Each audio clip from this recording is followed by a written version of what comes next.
ल हेर्नुहोस् बाटो, ल हेर्नुहोस् बाटो कस्तो छ। बाटो हो यो बाटो। बर्खा लागेको छ, कुकुर आउन सक्नु भएन।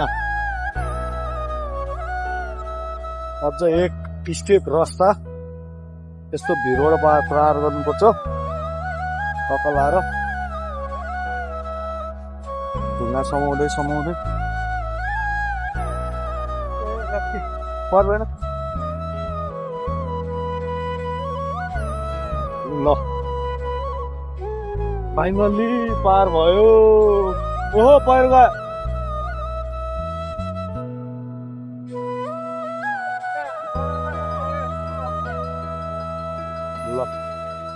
ल है गाइस, बर्खा लाएर खोला सर्लममा बढाएको छ बागमती।